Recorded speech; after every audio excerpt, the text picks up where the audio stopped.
Estoy hablando muy inspirado. Ah, ¿qué tal? Bueno, muchísimas gracias a todos por acompañarnos la tarde de hoy. Un saludo para todos los que a esta hora, bueno, Rita Capriti, vicepresidenta de formación de Aragua, están los vicepresidentes de formación todos conectados. Muchísimas gracias por responder al llamado. Eh, este, en la tarde de hoy inauguramos una nueva sesión del seminario Raíces. Como ustedes saben, el seminario Raíces es un programa de formación nacional que ya está, debe ser su octava o novena edición, discúlpenme que no sé el número, hemos hecho muchos. Y la idea de este seminario Raíces es desarrollar temas que contribuyan a la comprensión política y a la acción política de todos los justicieros. Este seminario Raíces, que se llama ADN Justiciero, ABC de nuestros principios, es un seminario Raíces que fue hecho a petición de organización de Edinson Ferrer, del vicepresidente nacional de organización, para atender las nuevas incorporaciones del partido que estamos teniendo a lo largo y ancho del país. Y eso es una muy buena noticia para todos, que tengamos que volver a nuestras raíces para recibir con muchísimo entusiasmo a personas que se van incorporando a Primero Justicia, buscando un espacio para la participación y para el servicio por Venezuela. Entonces, esta primera sesión del seminario Raíces está a cargo de Juan Miguel Mateus, que está aquí conectado. Ustedes todos conocen a Juan Miguel. Juan Miguel es el coordinador de la Junta de Dirección Nacional del partido, miembro de la Junta de Dirección Nacional, diputado en la Asamblea 2015 y bueno, una persona que tiene una larga trayectoria política y además es también un académico de muy alto nivel que es doctor en Derecho Constitucional, ha estado en la Universidad de Stanford como Visiting Fellow y actualmente está en la Universidad de Texas en Austin. Entonces, Juan Miguel va a compartir con nosotros lo que son las bases doctrinales fundamentales de nuestro partido y la idea es que estos contenidos sirvan de base para replicarlos cuando organización nos pida darles talleres sobre doctrina a las nuevas incorporaciones. Entonces, por eso yo les pido que estemos muy atentos. Les vamos a pasar la presentación por los chats para que las tengan y aprovechemos que está acá Juan Miguel para hacer las preguntas que tengamos a bien en el chat de preguntas y respuestas. Juan Miguel hablará, no sé, 20, 25 minutos y luego será la interacción de las preguntas que si él así lo requiere o le parece, yo se las puedo ir haciendo y hacemos de esto una conversación más fluida. Entonces, bueno, Juan, son todos tuyos. Yo apago mi cámara para que quedes en la sala. Gracias. Muchísimas gracias, Paola. De verdad, gracias a ti y a todo el equipo de la Vicepresidencia de Formación y Programas. Muchísimas gracias a la Vicepresidencia de Organización por promover este tipo de formación indispensable para todos los justicieros en todo momento, pero de una manera concreta y especialísima para aquellos justicieros que están viendo la vida en la militancia partidista y que se están incorporando en un momento estelar de la vida política del país, de la vida política de nuestro partido. Un fuerte abrazo para todos ustedes que están conectados. Veo militantes del partido, miembros de la Junta de Dirección Nacional, integrantes del Comité Político Nacional, directivos regionales, miembros de la Juvenil. Tengo que excusar a nuestra presidenta María Beatriz Martínez, a Julio Borges y a Edison Ferrer, que no se han podido conectar el día de hoy, pero por supuesto que están pendientes de esta actividad formativa de hoy, que pudiese decirse que tiene un talante seminal, tiene un talante originario en el sentido que pretende ser el primer paso de una cadena de formación elemental, pero no menos importante, a lo largo y ancho de las estructuras en el país.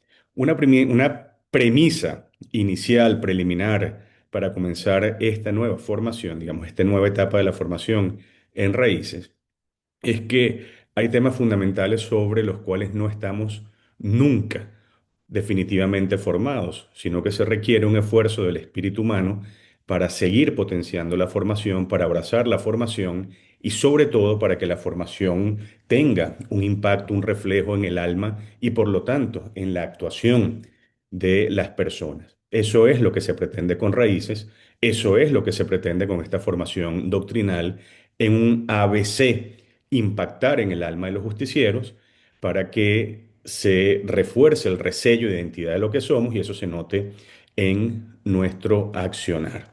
Edison Ferrer tiene una frase que es muy bonita y tiene raíz espiritual porque algún santo de la Iglesia Católica la ha referido que dice que la conducta de los justicieros debe ser tal que apenas alguien lo vea pueda decir, ese es un justiciero. Eso lo decía, repito, un santo de la Iglesia Católica, decía, ojalá sea tal tu compostura que al verte los demás pueden decir, este lee el Evangelio, este es un discípulo de Jesucristo. Decía entonces que comenzábamos de una manera muy elemental. Y elemental no significa simple.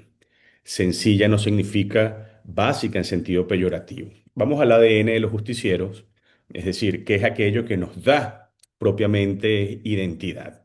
Podemos pasar la lámina y comenzamos diciendo que la formación política es parte de nuestra vocación de militancia, de nuestra vocación de servicio eh, en Venezuela y sobre todo es una necesidad para dar respuestas a los problemas de la hora presente y a los problemas que van a desencadenarse cuando definitivamente concretemos el cambio político y la democratización en Venezuela. Y sobre esto quiero hacer algún comentario. Hoy en día vemos en el horizonte de la esperanza el cambio, vemos en el horizonte la Venezuela de la justicia.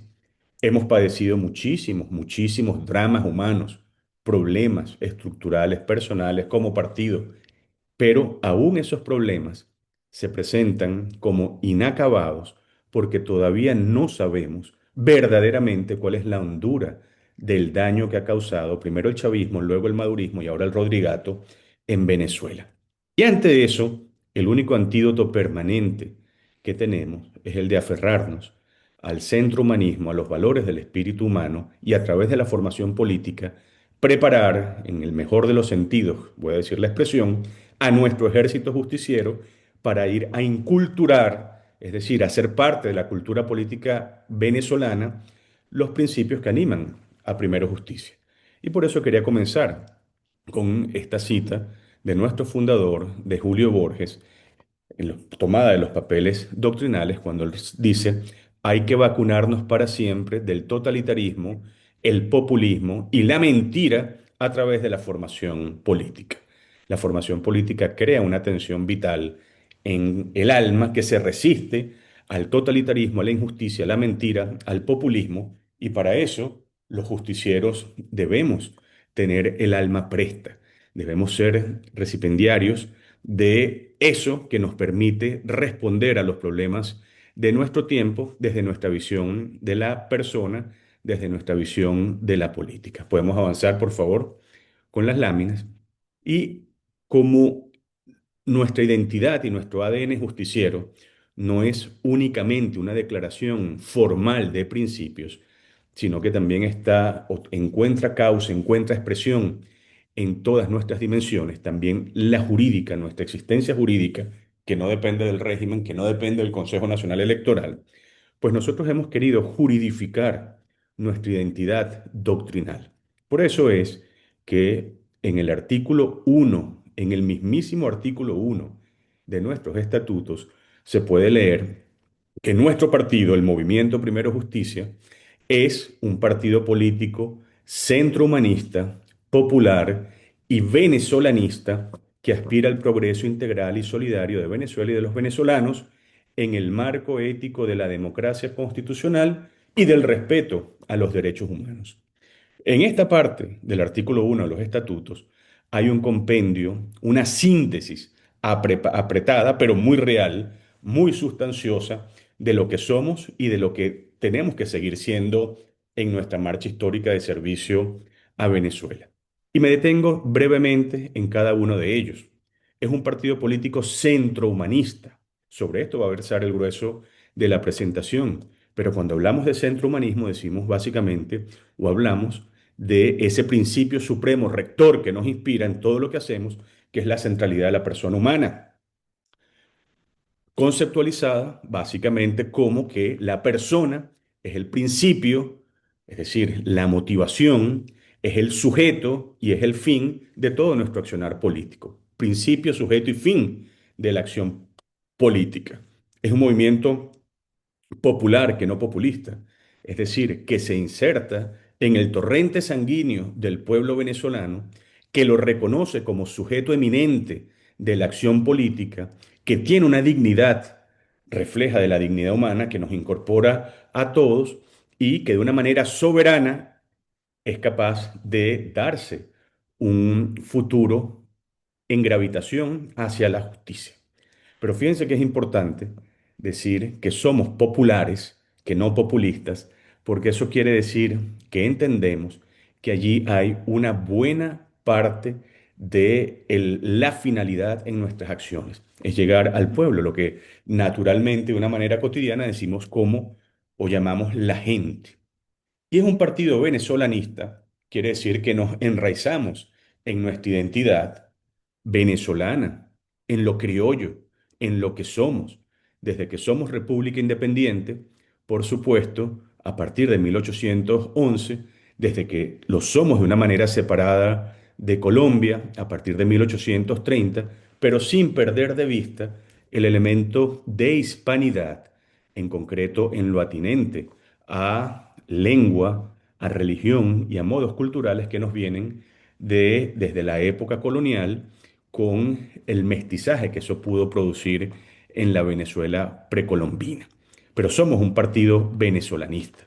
Amamos a Venezuela y esto no es menor el día de hoy porque esa evocación a lo venezolanista guarda relación con un momento singular que estamos viviendo, el momento de una aspiración de democratización en el marco de un proceso político tutelado por los Estados Unidos, en el cual, con alguna pretensión, el propio presidente Trump ha dicho que Venezuela debe ser el Estado 51 de los Estados Unidos. Y nosotros somos venezolanos.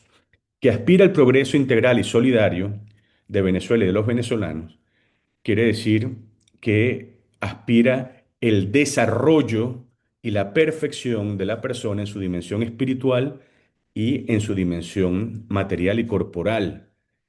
No podemos aspirar nosotros a una Venezuela en la cual los venezolanos tengan un desarrollo espiritual y moral que no venga acompasado con un desarrollo de las condiciones materiales de la vida humana.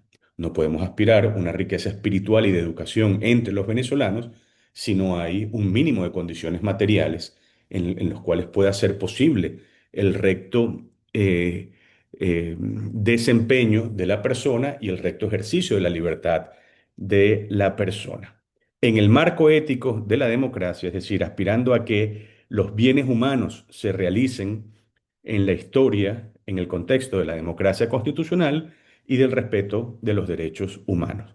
Porque así como el centro humanismo es nuestra identidad y colocamos a la persona en el centro, la dignidad humana, esa superioridad moral de la persona que lleva a reverenciar a lo que hay en la persona y a respetarla en sus derechos, que no dependen del Estado, que no dependen de una ley formal, sino que son inherentes en la naturaleza de la persona, pues deben ser respetados y nos orientan siempre los derechos humanos. Seguimos adelante y pasamos ya de una manera más concreta a ver qué es el centro humanismo y luego nuestro decálogo doctrinal.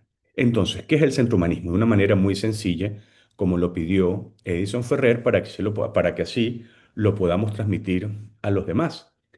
Es poner en el centro a la persona, en el centro de todo. ¿Eso qué significa?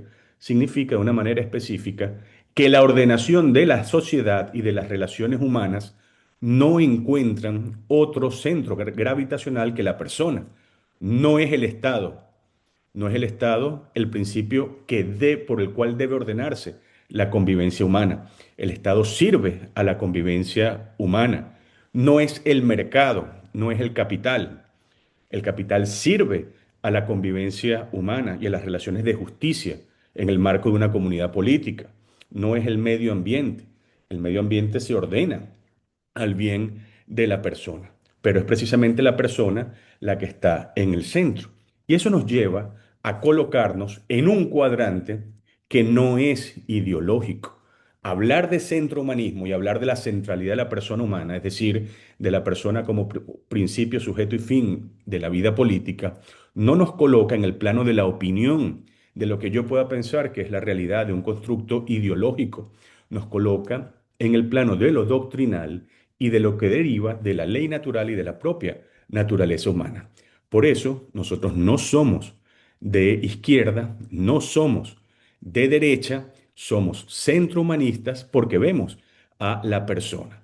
Y salimos nosotros de esas categorías de izquierda o de centro, de conservadores o de progresistas. Si hay que conservar, es porque corresponde conservar lo que sea mejor para el bien de la persona y para la centralidad de la persona. Y si hay que cambiar, si hay que progresar, lo hacemos en aquello que es mejor para la persona y para garantizar una vigencia más efectiva de la centralidad de la persona.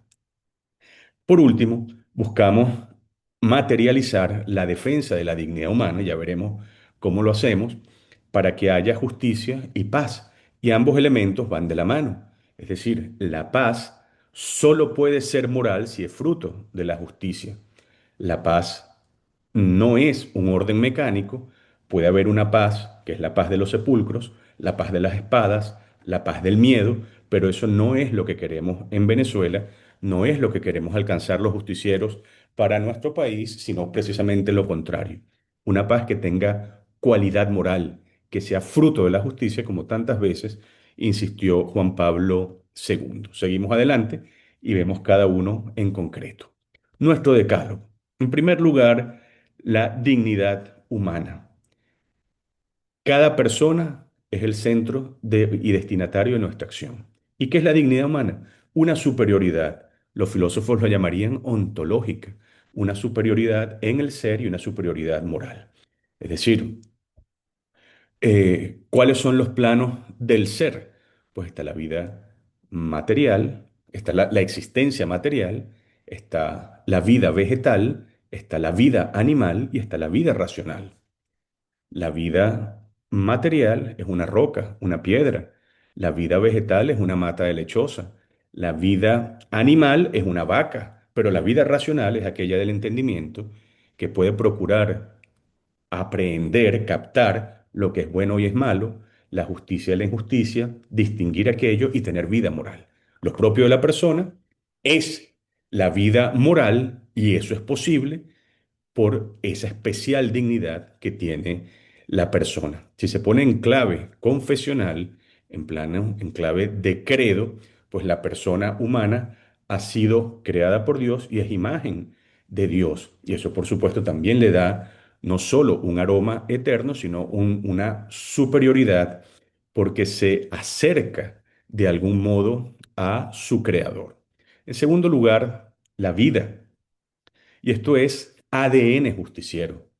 Creo que somos hoy en día el partido político que de una manera más seria se aferra a ese primer derecho humano que es la vida, que es derivado de la dignidad humana y que incluye la defensa de toda la parábola vital de la persona, es decir, la defensa desde la concepción, eso significa desde que el espermatozoide fecunda el óvulo de la mujer por el embarazo, toda la parábola vital con condiciones de vida digna hasta la muerte natural. De una manera positiva se dice que somos pro vida. De una manera sobre aquello con lo cual no estamos de acuerdo como partido, pues están el aborto y la eutanasia en esos dos extremos de la parábola vital de la persona. Después, la familia es el núcleo primero del amor, el núcleo en el cual es posible crear las condiciones para que se haga una realidad la vida humana, pero la familia, en cuanto núcleo de amor, es también la primera escuela de humanidad. Es una escuela en la cual la persona humana comienza a tener las primeras relaciones de amor, por supuesto, pero también de justicia, y se crean, digamos, se va preparando a la persona humana para trabarse en la vida social, para que vaya a la vida social como alguien capaz de ejercer derechos y ejercer deberes, derechos que son de justicia y deberes que son de justicia, y de una manera concreta, como una persona que es capaz de darse a los demás y que es capaz de servir a los demás. Eso es el centro humanismo, en eso nosotros estamos comprometidos y por eso la familia, para los justicieros, es un elemento de acción política fundamental. Hay que promover la familia. Eso, pues, tiene múltiples aristas de políticas públicas. Promover la dignidad de los trabajadores, por ejemplo, es una manera de promover la familia. Promover la dignidad del salario. Promover políticas de vivienda. Todo aquello crea condiciones para que la familia pueda desarrollarse y para que la familia pueda ejercer sus derechos. Por ejemplo, el derecho a la educación. Para nosotros, el Estado cumple un rol subsidiario en la familia, en la educación, perdón, pero el rol fundamental en la educación es el de los padres. El derecho de los padres a educar, a lo cual debe acoplarse el Estado, no lo contrario. Después, pasamos de la familia, vamos de la persona humana, que es el constitutivo del núcleo de la sociedad, pasamos a la familia, que es el segundo elemento, el segundo cuerpo vivo dentro de la sociedad, pasamos a la sociedad civil, es decir, el conjunto de estructuras derivadas de la sociabilidad de la persona que tienen vida en un determinado país y que no son Estado. El Estado aparece luego. El Estado es una parte de la sociedad, no es el todo de la sociedad. Cuando se piensa que el Estado es el todo, se da causa al totalitarismo. El Estado es una parte especializada en los intereses del todo, dice Jacques Maritain, es decir, especializada en el bien común, pero es una parte pequeña que sirve a la persona, que sirve a las familias y que sirve a lo que Juan Pablo II llamó la subjetividad de la sociedad, es decir, que existan múltiples estructuras en la sociedad civil que procuren el bien común y que también sirvan a los demás. Y después, como la dignidad de la persona, la defensa de la vida, la promoción de la familia y la primacía de la sociedad civil, como lo hacemos llamar en Primera Justicia, requieren un marco de justicia política, lo que viene como un guante a la mano es la democracia. La democracia constitucional porque ordena las relaciones humanas dentro de la sociedad civil, porque ordena las relaciones humanas, las relaciones del Estado con la sociedad civil, del Estado con las personas, del Estado con la familia, en un contexto de justicia. Por eso la democracia, como esa forma de concreción de un orden político justo. Seguimos adelante y ya vamos terminando, porque lo que pedía Edison es que esto pudiese ser un taller que no pasase de 45 de inducción inicial, que no pasase de 45 minutos, y vemos 5 elementos más de nuestro decálogo del centro humanismo.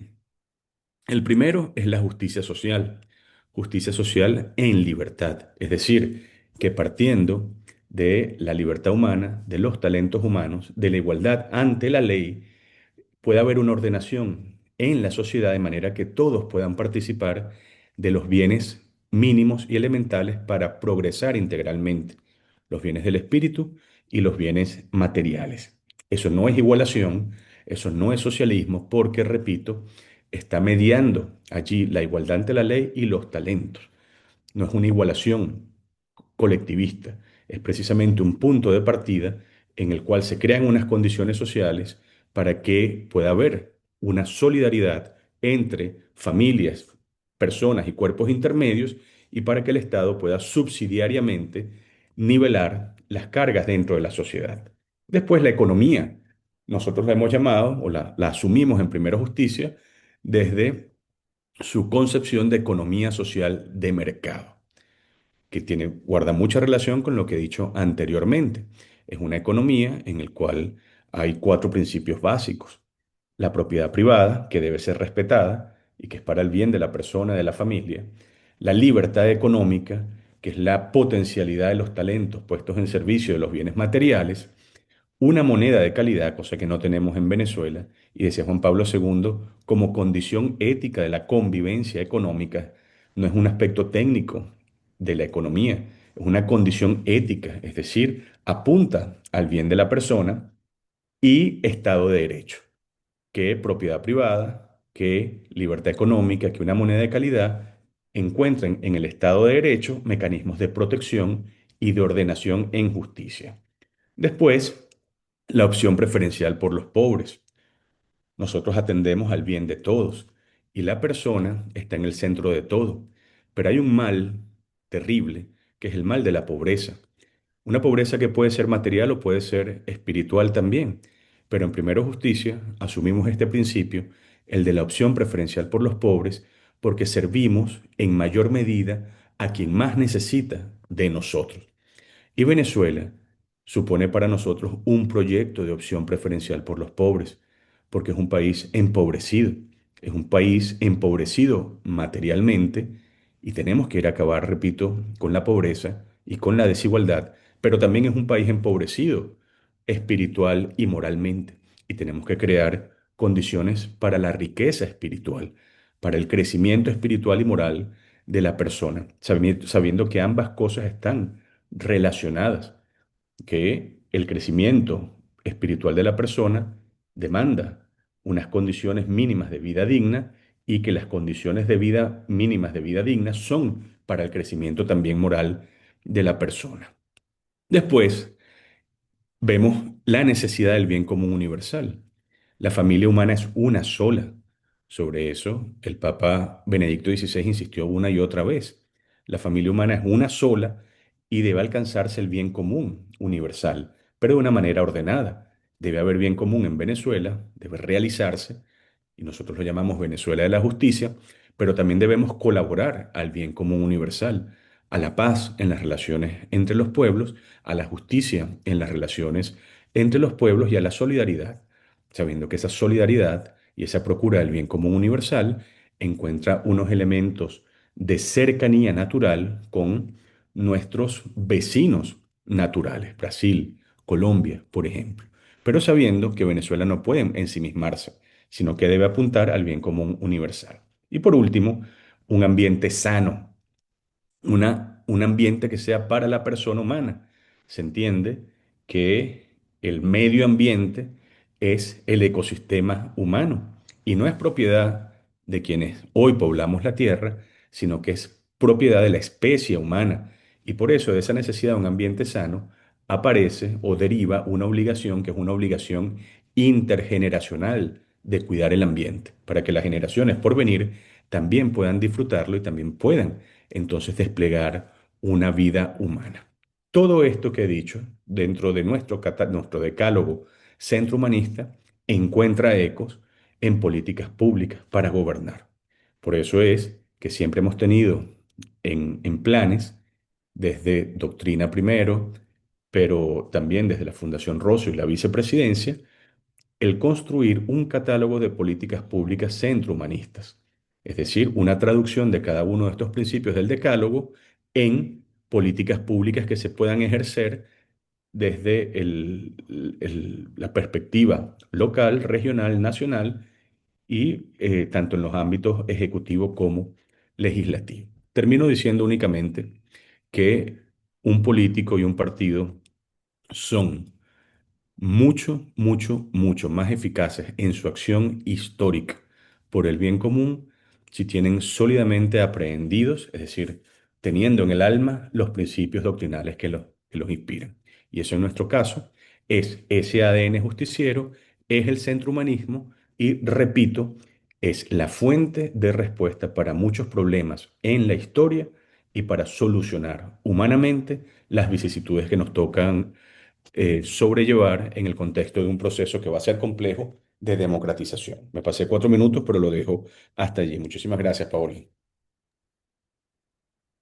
Y muchísimas gracias. Bueno, creo que podemos pasar a la parte de preguntas y respuestas. Tenemos una Primera pregunta de la vicepresidenta de formación en el estado Barinas, la señora Isaira Villamizar, que te pregunta, dice, soy militante de la doctrina social de la Iglesia. ¿Dónde cree usted que se separa el partido de la Iglesia? Debería haber una secretaría operativa para defender nuestro postulado sobre la economía, dice la misma, la señora Isaira. Esa pregunta es muy, muy importante, Isaire. Yo también, por supuesto, que soy un devoto de la doctrina social de la Iglesia y creo que es una fuente de conocimiento de la política que ilumina las realidades temporales desde el Evangelio. Y esa pregunta me da ocasión de responder algo también desde el ABC. El principio que inspira una recta relación entre política y religión es el dualismo cristiano. Es aquella frase evangélica de nuestro Señor de dad al César lo que es del César y a Dios lo que es de Dios. El César representa el poder político, representa la política, el Estado y la autonomía de lo terrenal en política. Y Dios simboliza la conciencia humana, simboliza la aspiración trascendente de la persona y las realidades sobrenaturales que también tienen autonomía. Es el terreno del César y de lo político autónomo de lo religioso y por eso es secular, es laico y es el terreno de la religión también independiente y autónomo de lo político, que lo religioso y lo de Dios se someta al César deriva en totalitarismo y que el César se someta a lo religioso deriva en teocracia. Y ninguna de las cosas supone una recta ordenación de los asuntos humanos en materia de religión y de política. Cuando eso se lleva o se aplica ese principio del dualismo cristiano a la vida partidista, hay que decir que Primero Justicia es un partido que no es confesional. Primero Justicia no es un partido cristiano, no es un partido católico, aunque esté animado por principios de la doctrina social de la Iglesia y del humanismo cristiano. ¿Pero qué quiere decir eso? Quiere decir que asumimos aquello como una fuente de conocimiento de la política, de la antropología de la persona, pero no somos un partido que va a discutir o que va a argumentar en la vida pública desde los argumentos de la fe o de la religión. Es decir, nosotros no defendemos la vida porque el homicidio es pecado. Defendemos la vida porque en la ley natural está escrito el derecho a esa vida y porque la justicia de la ley natural indica que hay que protegerla. Y respecto Uy, de la promoción de la economía social de mercado, sí, es una buena propuesta, vamos a pensarla. sí, hay un comentario del señor Gonzalo Aguerrevere, del estado 25. Dice, un comentario sobre el punto 6 del Decálogo, justicia social. Entendemos que el camino hacia la mejor justicia social es asegurado la justicia personal, es decir, la justicia en términos constitucionales y legales debe ser igual de aplicada a todos los ciudadanos. No sé si quieres comentar algo Bueno, al es respecto. exactamente, don Gonzalo, es exactamente esa la razón por la cual decía que la justicia social implica un punto de partida, que es la igualdad humana, que es el talento de cada uno y que es la igualdad ante la ley. El talento de cada uno significa sus potencialidades para hacer rendir su propio trabajo, para hacer prosperar su propia empresa, o sea, sus propios esfuerzos. Me refiero en esto. Y la igualdad ante la ley es para que no haya discriminaciones, pero es exactamente así. Lo que no puede perderse de vista es el elemento solidario eh, respecto de la justicia social. Y tampoco podemos incurrir en algunos excesos que son ideológicos desde la derecha, que dicen que todo ejercicio de la justicia social o toda implementación del principio de subsidiariedad conducen al totalitarismo o a la servidumbre, en expresión de Hayek, porque no es verdad. Sí, tenemos un comentario de Vicente Páez, Lord Vincent, del municipio Sucre, Petare. Vicente dice, el ADN justiciero, ¿a qué nos invita y cómo lo capitalizamos? Me estoy dando cuenta de una cosa, Paola, y es que ya somos capaces de mencionar los nombres de nuestros militantes que están presentes en la actividad. Es verdad, Eso es quiere que decir cambia. que las cosas están cambiando y que no existe el terror que existía hasta antes del 3 de enero. El ADN justiciero es lo que hemos dicho, es una identidad, Vicente, en todo lo que vemos, en cómo vemos a la persona y cómo lo capitalizamos con autenticidad, precisamente con servicio desinteresado, con servicio desprendido, sin instrumentalizar a la persona, porque vemos en la persona el centro de la acción política, no vemos en la persona peldaños para ir hacia arriba en el ejercicio, en la búsqueda del poder. Tenemos otra pregunta del señor Aguirre desde el estado 25. Dice, hoy hemos visto muchos personajes actualmente pidiendo perdón, pero nunca nos pidieron permiso para ejecutar las tropelías que hicieron. Ellos fueron formados en el credo de que más vale pedir perdón que pedir permiso. Que podemos aceptar esa frase. Bueno, esa frase, si intuyo bien, se refiere a Jorge Rodríguez, cuando dice, vente para Venezuela, perdón, perdón, perdón por lo que ha pasado. La dinámica de las disculpas o del perdón luego de una atrocidad autocrática pueden ser muy humanas y naturales. Lo que ocurre es que esa dinámica de el perdón, de las disculpas, requiere un contexto, requiere un clima moral, y ese clima moral es el de la justicia. En Venezuela aún no hay justicia. En Venezuela se podrá hablar enteramente de reconciliación cuando haya democracia, cuando hubiésemos inaugurado la democracia. Mientras tanto es un cinismo, porque quien habla de perdón y de reconciliación lo está haciendo desde una posición aún autocrática y oprimiendo al país. Si quiere verdaderamente perdón, pues que convoque elecciones, por decirlo de alguna manera. Sí, Lo otro que hay que además, decir allí, ajá, perdón. no, adelante, por favor. No, que justamente hoy fui a una conferencia muy buena de un profesor bueno, que tiene mucho prestigio, que se llama Scott Mainwaring, donde hicieron estudios de la relación en sociedades post-autoritarias, de la relación entre sana justicia transicional, es decir, ejercicio de la memoria y compromiso democrático de la sociedad en el futuro, ¿no?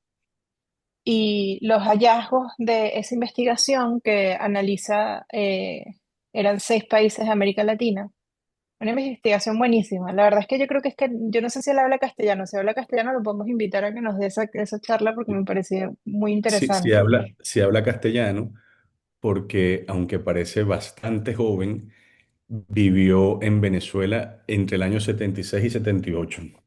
Ah, no, mentira, Bueno, Mengueren. ¿Estás diciendo tú? sí, No, no, yo estoy no hablando de Copes. Kopech, No, no, no, no, no, no, no, no, no estoy Kopech, equivocado. Scott Mainwaring, sí. Bueno, el resultado del estudio, muy resumido, es que las sociedades post-autoritarias que tienen mayor compromiso democrático son las que se abocaron a guardar su memoria histórica, porque el recordatorio de lo vivido es una suerte de vacuna para que no vuelva a ocurrir. Entonces, cuando se habla de retrocesos democráticos, las sociedades que tienen una buena custodia de la memoria son menos susceptibles al retroceso de la democracia que las sociedades que no custodiaron su memoria. Y Entonces, eso, creo perdón, que fue una presentación. sí, hicieron un estudio y hicieron una presentación del estudio. Y lo tienes. Sí, lo tengo, lo ¿Me lo puedes tengo. mandar, por favor? Sí, te lo mando, Y con se acaba gusto. el diálogo. Pero es muy interesante porque a veces, sobre todo en la relación con Estados Unidos, ¿no? Cuando Estados Unidos habla de estabilización e introduce en la fórmula, ¿no? De estabilización, recuperación y acompaña la palabra transición con reconciliación, creo que tenemos que añadirle la palabra memoria para que esa reconciliación pueda ser Mm. verdadera y abone a la memoria histórica y al compromiso democrático Bueno, futuro. y además hay que decir allí que en el momento presente de Venezuela, lo correcto no es hablar de reconciliación, en el sentido que el país está reconciliado. El país votó contra Nicolás Maduro. El país está arrepentido de haber sido chavista y madurista. Por eso se están buscando nuevos cauces de justicia y de libertad. En Venezuela no hay algo que divida, salvo los caraquistas, pero no hay nada que divida realmente a los venezolanos. No hay eso que se llama clivaje de raza, de religión. El momento de la reconciliación vendrá cuando a Venezuela le toque hacer un examen de conciencia. Cuando, habiendo ganado la democracia, tengamos que hacer un examen de pueblo y pensar por qué fue posible Chávez, por qué fue posible que Nicolás Maduro se mantuviese en el poder Ujú. y llegar el momento de educar para la democracia.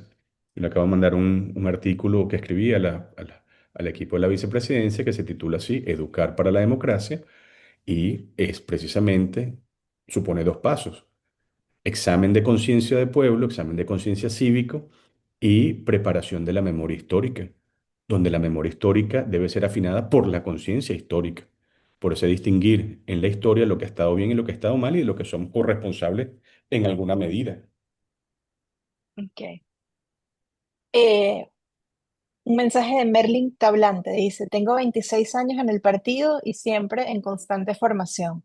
Me entristece cada vez que mi líder no apoya ni las formaciones porque dice ser pragmático y que no sirve de nada y que mis funciones como estrategia y comunicación no las apoya y cree que no da, porque cree que no da votos. Eso me tira el ánimo al piso.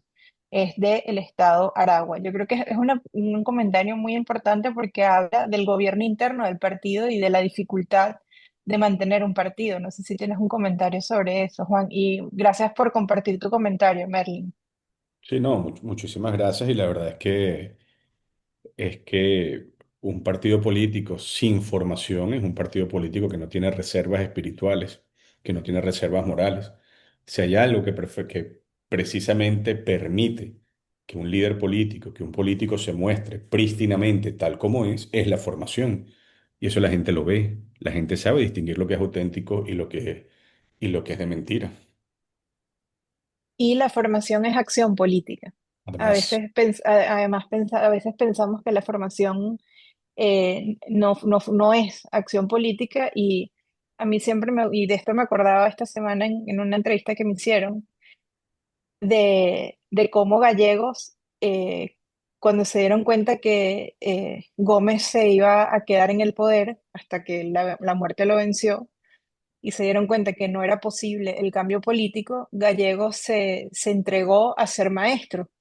Y la primera campaña presidencial de Gallegos fue una campaña de profunda pedagogía política para enseñarle a los venezolanos lo que era la democracia. Por eso yo creo que para nosotros también, para Primero Justicia y para nosotros como políticos, y en esta petición que ha hecho Edinson de que salgamos a predicar lo que son los principios centrohumanistas y construir esa Venezuela humanista, quizás retomar ese ejemplo de Gallegos y salir al encuentro de las ideas que nos hacen demócratas, ¿no? Y creo que esa es una gran labor. Luego tenemos el comentario de Elvis Montero. Dice, saludos desde el estado Zulia. Primero Justicia está afiliada a la democracia cristiana que tiene sus raíces en Alemania. Primero Justicia es un partido que pertenece hoy en día a la IDC, que es la Internacional de Centro. La IDC antiguamente era la Internacional Demócrata Cristiana, pero hoy en día se llama Internacional de Centro porque recibe partidos populares, partidos que no son nominalmente demócrata cristiana. Y aunque nosotros no somos formalmente un partido demócrata cristiano, nuestro partido socio en Alemania sí es la CDU, que es el Partido Demócrata Cristiano Alemán, nada menos y nada más que el partido fundado por Konrad Adenauer, artífice del milagro de la reconstrucción política, moral y económica de Alemania después de la Segunda Guerra Mundial. Tenemos una pregunta, comentario de Rita Capriti, vicepresidente de Formación del Estado Aragua. Más que explicar mi ADN justiciero, lo siento y trato de invadir con él cualquier escenario político, social, familiar, profesional y con los amigos, aun quienes no son justicieros y también en mi iglesia. Bueno, Luego, me parece que es muy, muy atinado lo que dice Rita, porque la política tiene una dimensión proselitista. Nosotros los justicieros tenemos que buscar más gente, para eso es el activismo, para eso son las redes. para que vengan más militantes al partido, para que se hagan de la estructura, para que nos organicemos. Y siempre se ha dicho también en el ámbito de la espiritualidad teológica que el apostolado, la vocación que tiene apostolado todo cristiano, por ejemplo, de buscar a otro para acercarlo a Dios, es una sobreabundancia de la vida interior, del trato con Dios. Se le contagia a los demás el amor de Dios. Así ocurre con el centrohumanismo. El proselitismo para nosotros, el buscar a otros, es una sobreabundancia del centrohumanismo, el vivirlo y el que se note, el que se muestre a los demás, el que se contagie. Sí, otro mensaje del Estado de Aragua, del doctor Filiberto Colmenares. Dice, nuestro humanismo es secular, es una filosofía de vida no religiosa que prioriza la razón sobre la ética. Ese es mi líder del Estado de Aragua y estoy seguro que ese sí pone mucho, don Filiberto, un abrazo, la formación en todo momento. Me emocioné cuando escuché el nombre y no escuché el comentario. ¿Me lo puedes repetir, por favor? Es un comentario que refiere a el centrohumanismo como doctrina y pregunta, ¿es secular y es una filosofía de vida no religiosa que prioriza la razón sobre la ética? Es secular en el sentido de que no deriva de una confesionalidad religiosa, eh, pero no se podría decir que hay una contradicción o una contraposición entre lo racional y la ética, porque precisamente lo que permite la vida ética de la persona es el carácter racional de la persona. Que la persona tenga razón quiere decir que puede conocer la verdad, que puede conocer la realidad, tiene capacidad de inteligir, la inteligibilidad, es decir, aprehender intelectualmente lo que existe. Y en cuanto capta lo que existe, la primera realidad connatural que capta la razón es la realidad ética, es decir, aquello que es bueno. Y eso se traduce, esa capacidad racional de la persona, ese captar la realidad y captar la realidad ética, se traduce en un principio práctico, ético también, que es haz lo bueno y evita lo malo, procura el bien y evita el mal. De manera que hay una perfecta concatenación entre la vida racional, esa superioridad de la vida racional de la persona y luego la deriva práctica, la derivación práctica de procurar el bien y evitar el mal. Esa es la gran genialidad de los clásicos, de los antiguos, de los griegos en concreto, es que pusieron de relevo o sea, pusieron de relieve, perdón, la, la, la existencia de la razón y cómo la razón daba eso que ellos llamaban experiencia no ética. No ética no quiere decir que no es ética, sino no ética, que es la experiencia del gozo, de la contemplación de lo verdadero y lo bueno, de lo verdadero, lo bueno y lo bello. Ok. Tenemos un mensaje de Norelis de la parroquia San Juan. ¿De qué manera se complementan el principio de democracia y el de dignidad para garantizar la paz y la libertad? Es enteramente así en el sentido de que la democracia es una forma de vida de gravitación hacia la justicia y la primera exigencia de la justicia es el respeto de la dignidad humana.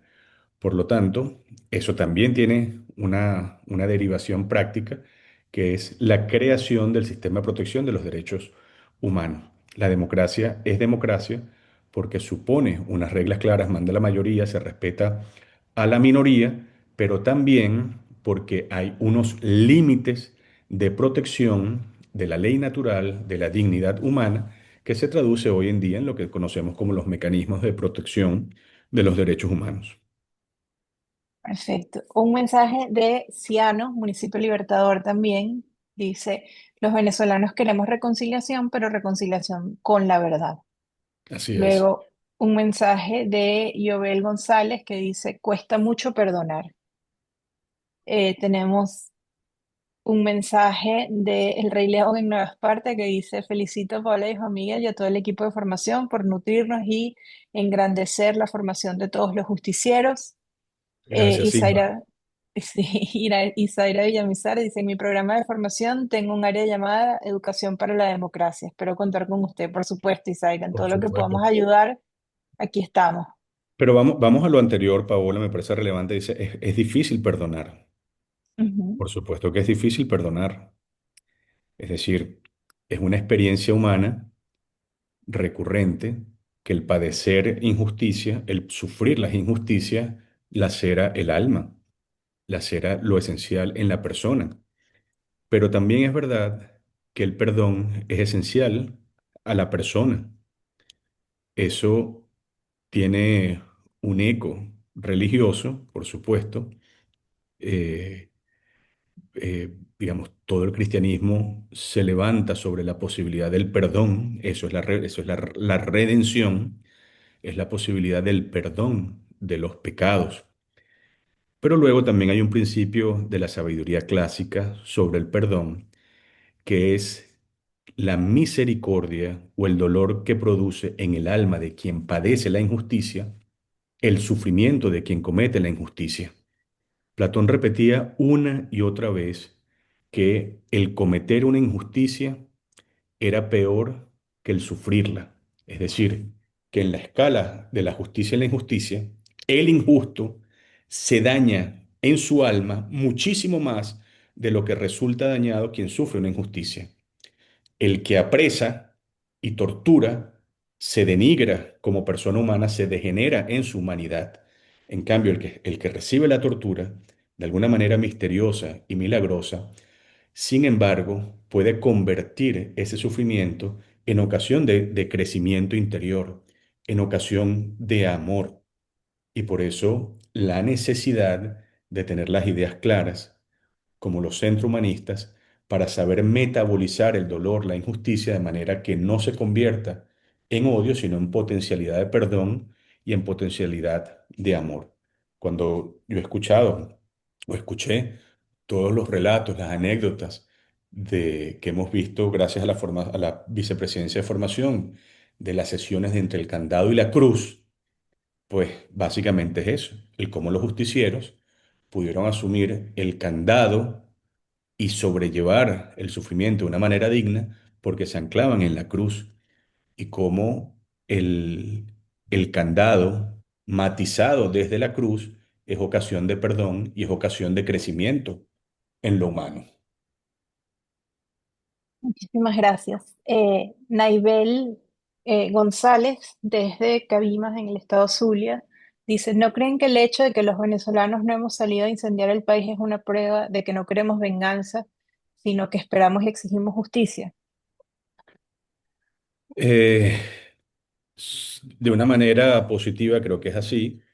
Creo que eso es importante tenerlo en cuenta, esa aspiración de justicia de los venezolanos. Antes ciertamente había un estadio de terror, de miedo, pero creo que eso no es lo que prevalece ahora.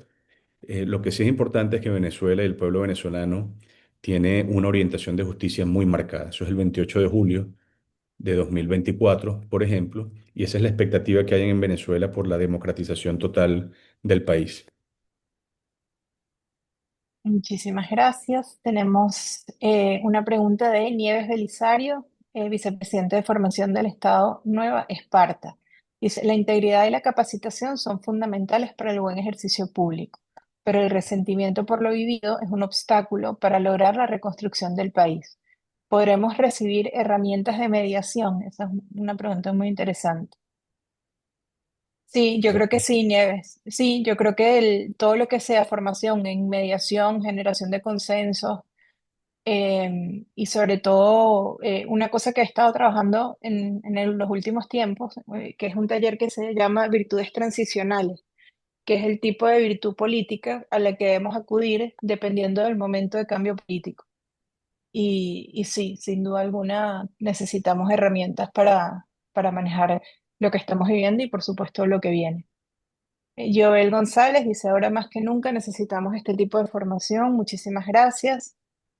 Naibel, otra vez desde Cabimas, dice, y la constante formación nos permite lo anteriormente preguntado. Richard Pacheco, cuando haya democracia podremos vivir en libertad y con justicia.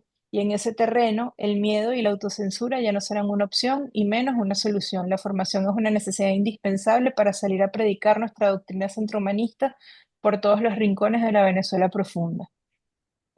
Vuelve el señor Aguirre Vera del Estado 25, dice, ¿en dónde estamos fallando los venezolanos a pedir dentro de la ayuda que nos ha dado el presidente de los Estados Unidos de América para que adelante acciones necesarias para un proceso electoral? en Venezuela porque no lo hemos logrado. ¿Qué es lo que nos ha faltado? para la democratización. Sí, para que Estados Unidos abra puertas a la ruta electoral de manera más concreta.